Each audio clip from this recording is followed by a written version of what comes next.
नमस्कार, मी राहुल कुलकर्णी. आपण बाभळगावमध्ये आहोत आणि श्री अमित देशमुख आपल्याबरोबर आहेत. असं म्हणतायत की आज जेव्हा भाजपची उमेदवारी घोषित झाली, गेल्या 15 वर्षातला तुमच्या निवडणुकीचा अनुभव आणि विजय त्यातली ही सगळ्यात कठीण लढाई असणार आहे. मला नाही वाटत. राईट.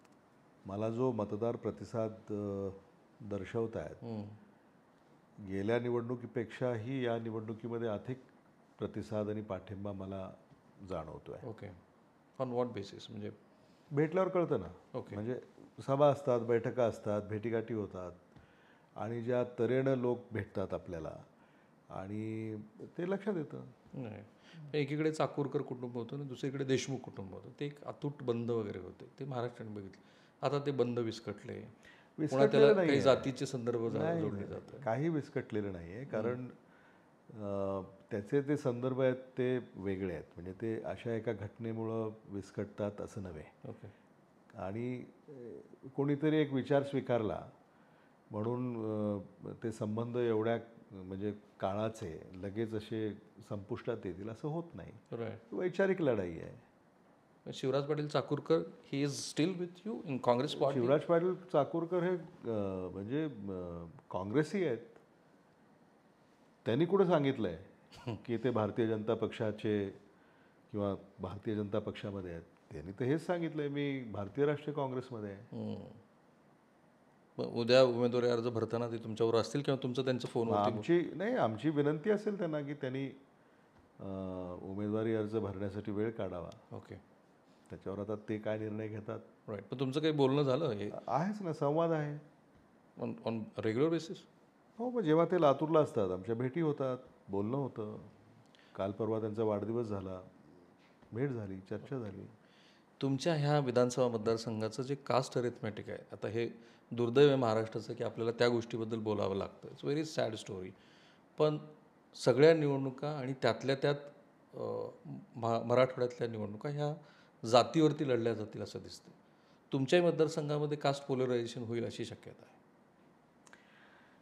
मला असं वाटतं ती चर्चा होते आणि शेवटी लातूर शहर विधानसभा मतदारसंघ इथं मतदार हे सकारात्मक दृष्टिकोनाचे आहेत. मतदार इथं गुणवत्ता पाहतात आणि मेरिट पाहतात आणि Latur is non for merit. Okay. त्यामुळं ती जी मानसिकता आहे मतदारांची ही वेगळी आहे आणि ते गुणवत्तेवर मतदार करतात. मला असं वाटतं की शेवटी अनेक उमेदवार उभे राहतात आणि आपण लोकांसमोर आपली उमेदवारी घेऊन जातो, आपलं काम घेऊन जातो, आपला विचार घेऊन जातो, आपला पक्ष घेऊन जातो.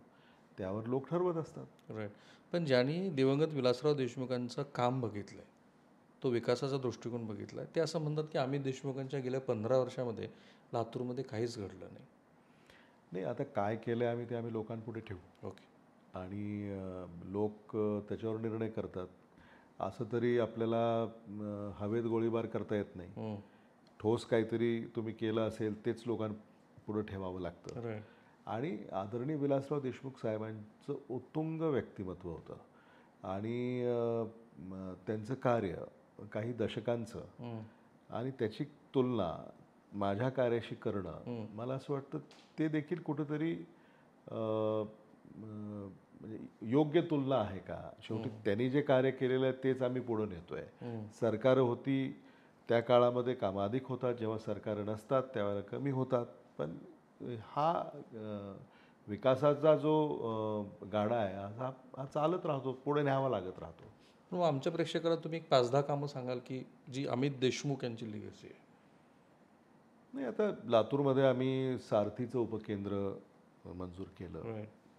महाविकास आघाडी सरकार असताना इथं आम्ही विलासराव देशमुख गव्हर्मेंट कॉलेज याचं सुपर स्पेशालिटी हॉस्पिटल आणि त्याच्यानंतर त्यांची एक 125 खाटाचं OPD बिल्डिंग, 100 खाटांच्या मुला-मुलींची हॉस्टेल्स, लातूर शहरामध्ये सिटी बसमध्ये महिलांना मोफत प्रवास, त्यानंतर वैद्यकीय महाविद्यालयाची एक विस्तारित इमारत मदर अँड चाइल्ड हॉस्पिटल आम्ही ही मंजूर केली. अशी अनेक कामं आहेत. म्हणजे जवळपास या 5 वर्षामध्ये 2400 कोटी रुपयांची वेगवेगळी कामं ही आम्ही मंजूर करू शकलो किंवा ती साध्य करू शकलो, ती आम्ही लोकांपुढे ठेवणार आहोत. पण अमित देशमुख हे लोकांच्या संपर्कात नसतात. ते त्यांचे सुपुत्र आहेत की जे ऑटो रिक्षावाल्यांना सुद्धा इझिली अवेलेबल होते.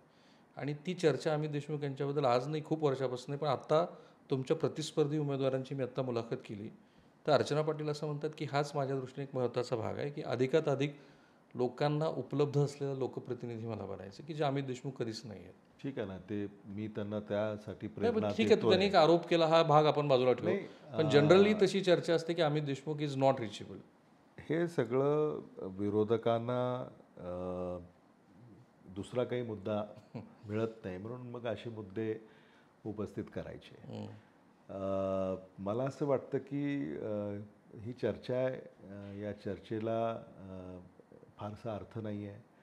कारण मी जर उपलब्ध होत नसेन तर मग मतदारांनी मला अनेकदा संधी दिली तर ते मतदारांनी मला दिली नसती. नाही, मला मान्य आहे की राजकारण बदललं आहे, त्यांचा काळ आणि तुमच्या काळात निश्चितच फरक आहे. पण are you really available for people की एका फोन कॉलवरती आम्ही देशमुख अवेलेबल आहे? नो सी, अवेलेबिलिटी काय तुम्ही फोनवरच उपलब्ध असलं पाहिजे असं नसतं. अवेलेबिलिटी म्हणजे काय असतं की तुम्ही फोनच उचलला म्हणून तुम्ही अवेलेबल आहात असं नाही. अनेक लोक फोनवर उपलब्ध आहेत पण काहीच होत नाही पुढे.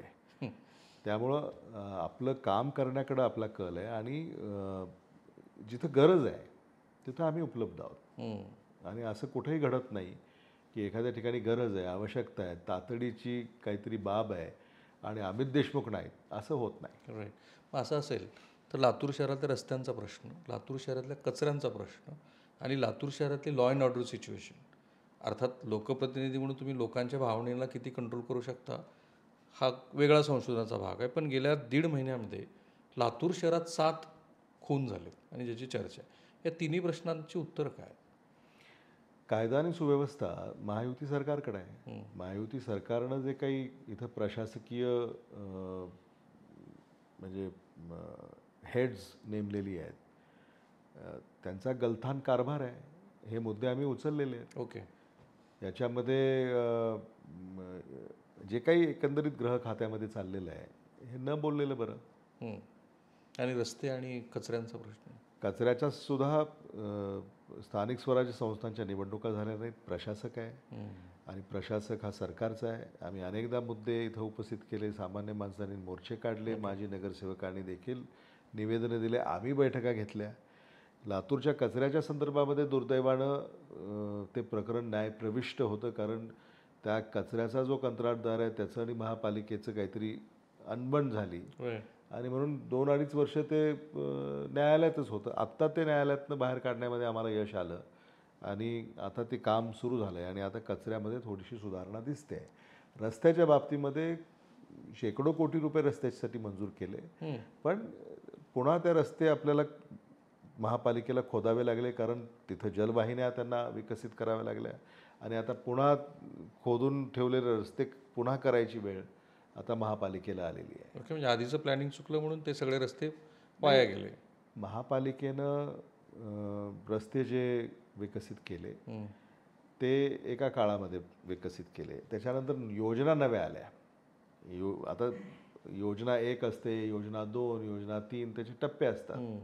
त्यामुळे महापालिकेचाही त्याच्यामध्ये फार दोष आपल्याला त्यांना देता येणार नाही. जशा जशा योजना मंजूर होतात तसं तसं त्या योजना राबतात.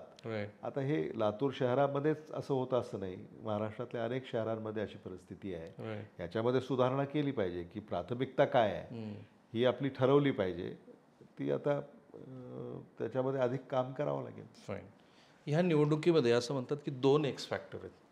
ऑब्व्हियसली एक आहे लाडकी बहीण योजना आणि हेही खरं आहे की लोकसभा निवडणुकीमध्ये महायुतीला जो फटका बसला त्यानंतर ती मध्य प्रदेशातून आली. पण त्याच मध्य प्रदेशचं उदाहरण आहे की ती योजना अत्यंत यशस्वीपणे त्या सरकारला राजकीय यश देऊन गेली. काय काउंटर आहे तुमच्याकडे? दुसरा एक्स फॅक्टर तर आपण बोलू त्याच्यावर. नाही, महाराष्ट्रामध्ये ही लाडकी बहीण योजना आलेली आहे, याला काही महाविकास आघाडीचा विरोध नाही आहे. ओके.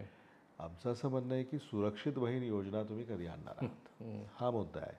आणि त्याचबरोबर महाराष्ट्रामध्ये जो भ्रष्टाचार वाढलेला आहे, महाराष्ट्रातले उद्योग जे परराज्यात चाललेले आहेत, महाराष्ट्रामध्ये महागाई जी वाढलेली आहे, बेकारी वाढत चाललेली आहे, या मुद्द्यांना कोण उत्तरं देणार? शेतीमालाला भाव नाही आहेत.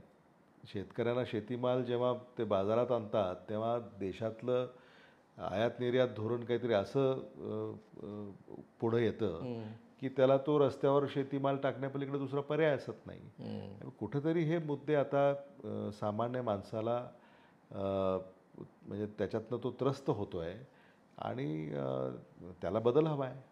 तुमची गाडी मराठा आंदोलकांनी अडवली होती माझी हो कारखान्यावरती प्रश्न असा आहे की आहेरे वर्गाचं प्रतिनिधित्व म्हणून तुमच्याकडे बघितलं जातं.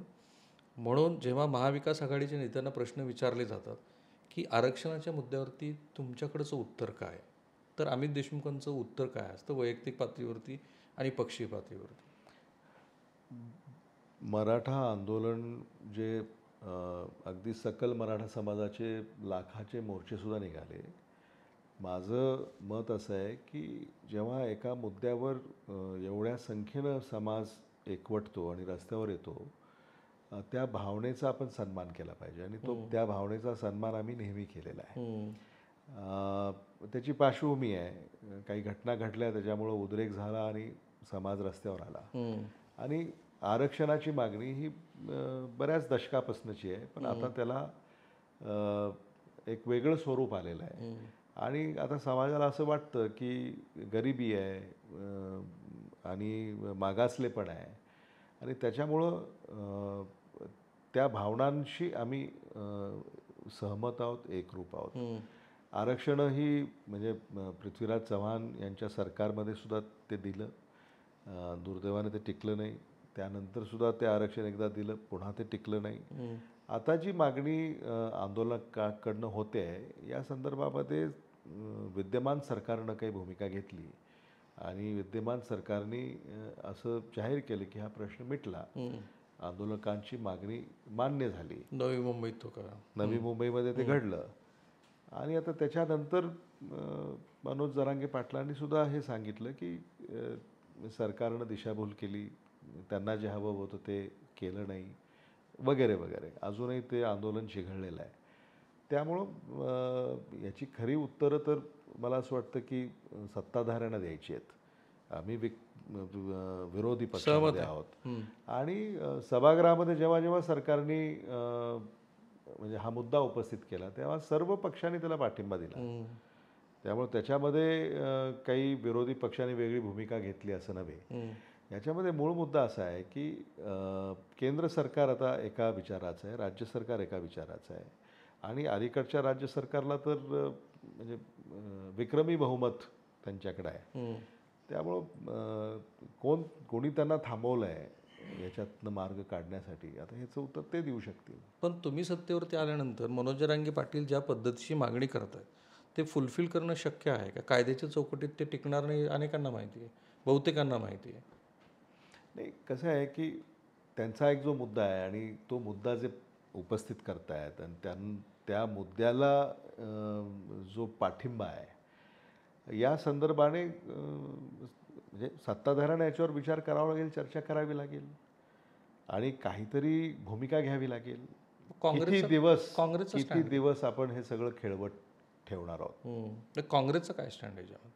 काँग्रेसच्या संदर्भामध्ये आमच्या केंद्रीय नेतृत्वाचा जातीय जनगणना करण्याकडं त्यांचा कल आहे, त्यांनी तसं जाहीरही केलं आहे आणि काँग्रेसची ती भूमिका आहे की देशामध्ये एकदा जातीय जनगणना झाली पाहिजे आणि त्याच्यानंतर त्यातनं जे निष्कर्ष पुढे येतील त्यावर धोरणं आखली पाहिजेत, असं काँग्रेसच्या एकंदरीत म्हणजे विचार आहे असं म्हणायला हरकत नाही. मी ज्या संस्थेबरोबर पूर्वी सहयोगी होतो त्या संस्थेच्या विजन 2020मध्ये दिवंगत विलासराव देशमुखांनी एक भाषण केलं होतं.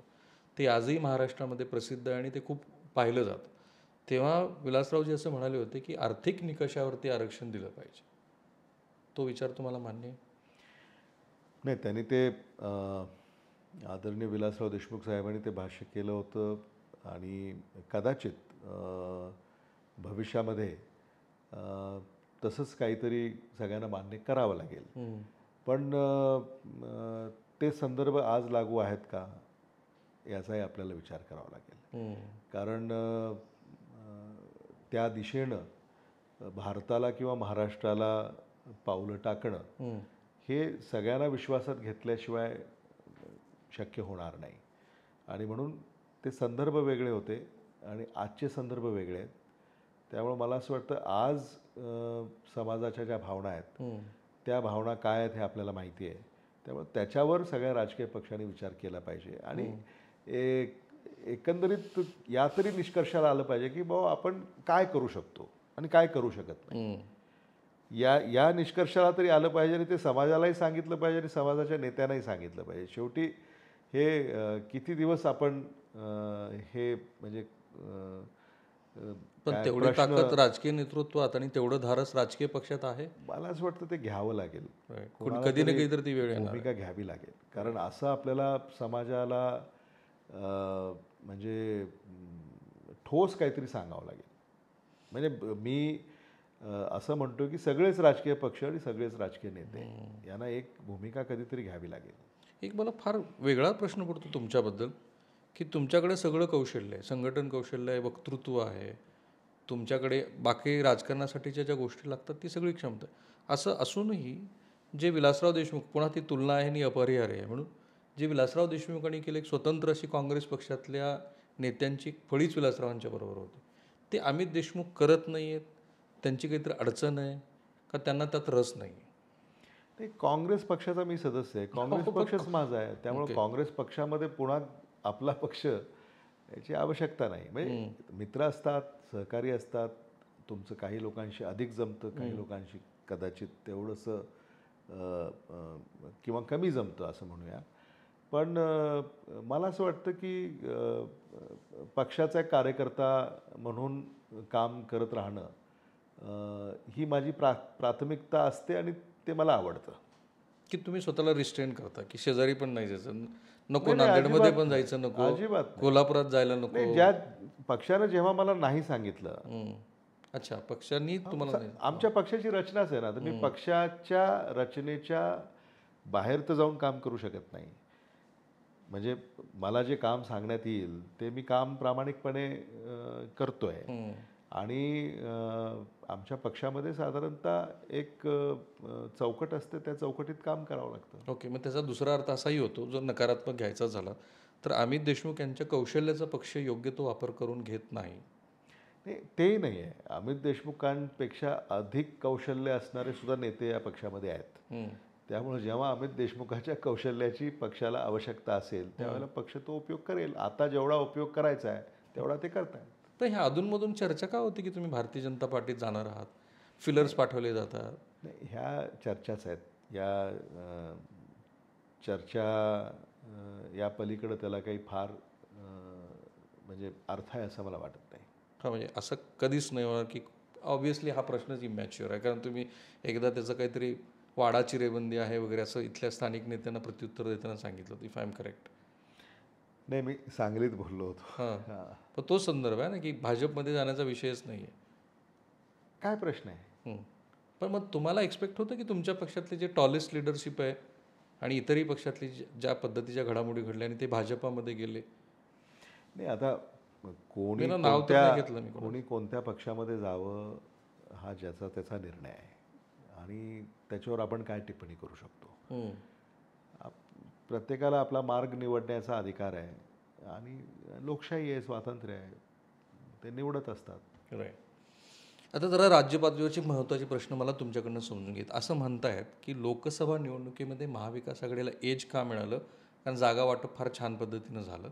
जी काही अँटी इन्कम्बन्सी होती ती महाविकास आघाडीने एनकॅश केली आणि त्याचं राजकीय जे काही फायदे होते आत्ता सगळंच अडलेलं आहे. म्हणजे उद्धव ठाकरेंना काहीतरी वेगळंच करायचं आहे, काँग्रेस पक्षाच्या नेतृत्वाला जे शीर्षस्थ चर्चेत असतात त्यांना 100पेक्षा अधिकच्या जागा लढायच्यात आणि त्यामुळे तो काही तिढा सुटत नाही, एकमेकांच्या विरोधात आरोप प्रत्यारोप होतात, माध्यम सगळं असतं ते कव्हर करतं आणि मग महाराष्ट्रात एक जनमत तयार होतं की हे यांची आत्ताच इतकी भांडणं सुरू आहे तर पुढं काय होणार? टू बी ऑनेस्ट की हे लोकात गेलंय, पर्क्युलेट झालंय. नाही, गेलं असेल पण त्याच्यामध्ये फारसं तथ्य नाही आहे. महाविकास आघाडीमध्ये जागा वाटप जेव्हा होतं तेव्हा रसिकेच होणारच ना. प्रत्येकजण आपला दावा हा म्हणजे ठोकत असतो. पण काय असतं की एखाद्या जागेमध्ये उमेदवार एखाद्या पक्षाकडे चांगला असतो, पण त्या जागेमध्ये एखाद्या पक्षाचं जे वोट बँक आहे ते अधिक असतं. तर अशा अनेक जागा आहेत आणि त्याचं जर तुम्ही सुद्धा ॲनालिसिस केलं तर तुम्हाला सुद्धा हे कदाचित माहिती असेल की अशा अनेक जागा आहेत की जिथं अशी परिस्थिती आहे. त्यामुळे त्याच्यामध्ये काहीतरी एक मधला मार्ग काढावा लागतो आणि त्याच्यामुळं ह्या सगळ्या गोष्टी होतात. पण याचा अर्थ असा नाही आहे की भांडणं होत आहेत किंवा जागा वाटप नीट होत नाही आहे, असं नाही आहे. शेवटी एखादी जागा काँग्रेसला हवी आहे, तसंच एखादी जागा शिवसेनेला हवी आहे, तसंच एखादी जागा राष्ट्रवादी काँग्रेस पक्षाला हवी आहे, त्यांच्या कार्यकर्त्यासाठी हवी आहे किंवा त्यांच्या पक्षासाठी तिथं हवी आहे किंवा त्यांच्या विचाराचा मतदार तिथं आहे, अशी एक भावना त्या पक्षाची असते. त्यामुळं मला त्याच्यात फारशी अडचण वाटत नाही. 1-2 दिवसामध्ये हे सगळं म्हणजे व्यवस्थित होईल. आणि काँग्रेसने किती जागा लढवायत असं तुम्हाला वाटतं? तुमचे नेते 110 वगैरे म्हणतात. महाविकास आघाडीमध्ये साधारणतः आम्ही असं सूत्र स्वीकारलेलं आहे की जिथं ज्या पक्षाचा उमेदवार निवडून येण्याची अधिक क्षमता आहे ती त्या पक्षानं जागा लढवावी, राईट. हे सूत्र स्वीकारलेलं आहे. त्याच्यामध्ये आता कोणत्या पक्षाला किती आकडा येतो हे आपल्याला लवकरच कळेल. पण आमचा आकडा 288 आहे. अच्छा, 288. 288. पण एक चर्चा तुमच्या दोन बंधूच्या एकाच कुटुंबात उमेदवारी असल्यामुळं, दोनही पूर्वी आमदार असल्यामुळे ती चर्चा त्या अर्थात मतदारांनी त्याचा कौल दिलेला आहे असं तुम्ही म्हणणारच आहात. तरीसुद्धा ही चर्चा योग्य आहे असं तुम्हाला वाटतं? एखाद्या कार्यकर्त्याला ग्रामीणमधून संधी मिळेलच तिथं? नाही, कार्यकर्त्याला संधी ग्रामीणमधून या अगोदर 2दा मिळाली. म्हणजे त्र्यंबक भिसे आमचे काँग्रेसचे नेते आहेत, ते आमदार होते. वैजनाथ शिंदे हे काँग्रेसचे नेते, ते आमदार होते. तिसऱ्यांदा धीरज देशमुखांना तिथं उमेदवारी पक्षानं दिली आणि ती देखील पक्षानं सर्वेक्षणही केलं आणि तिथं कोण तिथं उमेदवार म्हणून अधिक निवडून येण्याची क्षमता आहे हे सगळं तपासूनच उमेदवारी दिलेली आहे. त्यामुळं म्हणजे पक्षामध्ये गुणवत्ता, पार्श्वभूमी, काम यावरच उमेदवारी दिली जाते. एवढी सगळी पुस्तकं आहेत तुमच्याकडे, वाचायला वेळ मिळते? नाही, ही आमची साहेबांची पुस्तकं आहेत सगळी, आदरणीय विलासराव देशमुख साहेबांची. त्यांनी ती त्यांना भेट दिलेली काही आहेत, त्यांनी काही म्हणजे जमा केलेली आहेत. अशी पुस्तकं आम्ही इथं ठेवलेली आहेत.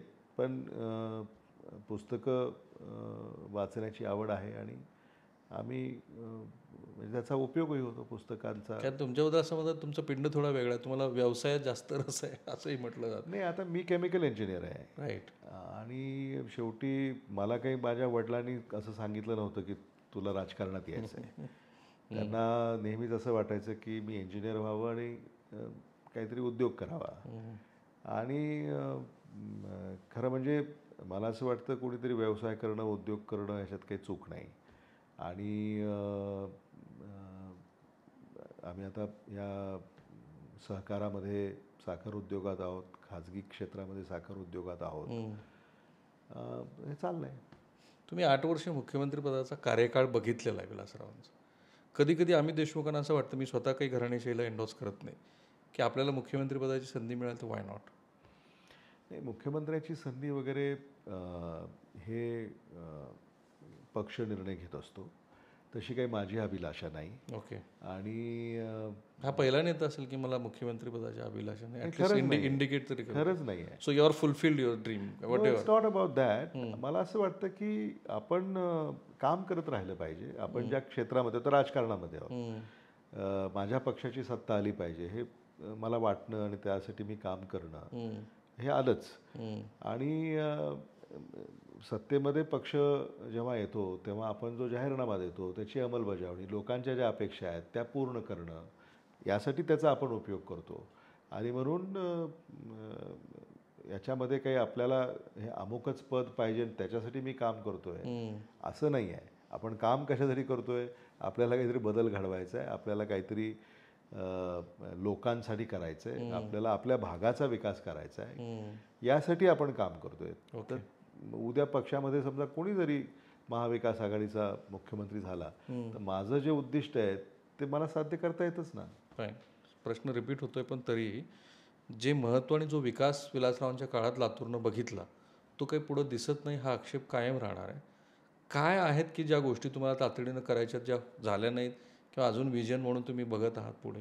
आणि जो आक्षेपाचा मुद्दा आहे तो पुन्हा रिपीट तोच, की अमित देशमुख यांच्या काळात काही घडतच नाही लातूरमध्ये. नाही, असं नाही आहे. आम्ही जी कामं केलेली आहेत ती लोकांपुढं आम्ही ठेवत असतो आणि लोकांना माहिती आहे ओके. की अमित देशमुखांनी काय केलं आहे. मी अलीकडचंच तुम्हाला सांगायचं म्हटलं 2019 ते 2024 तर आम्हीसुद्धा त्याचं अवलोकन केलं की आम्ही काय केलं किंवा मी काय केलं किंवा आमच्या पक्षाने काय केलं. तर साधारणतः लातूर शहर विधानसभा मतदारसंघामध्ये 2400 कोटी रुपयाची कामं ही मंजूर केली. ती वेगवेगळ्या स्तरावर आता सुरू आहेत, काही पूर्ण झालेत, काही प्रगतीपथावर आहेत आणि काही नुकतीच सुरू झालेली आहेत. त्यामुळे अशा अनेक बाबी आम्ही या ठिकाणी विकसित केलेल्या आहेत. वैद्यकीय क्षेत्रामध्ये रुग्णालयांची उभारणी असेल त्या केलेल्या आहेत. सारथीचं उपकेंद्र आहे ते उभं केलेलं आहे. रस्त्यांसाठी पैसा आणलेला आहे, नाल्यांसाठी पैसा आणलेला आहे, अगदी मलनिसरण योजनेसाठी पैसा आणलेला आहे, ओके. पाणी पुरवठा आणि पाणी वितरण व्यवस्थेसाठी पैसा आणलेला आहे.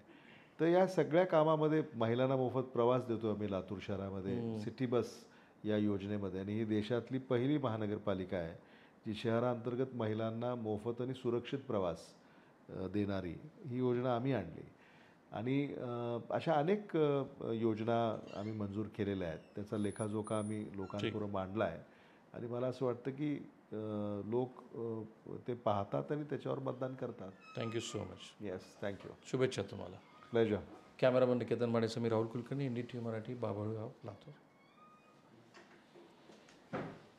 पण तो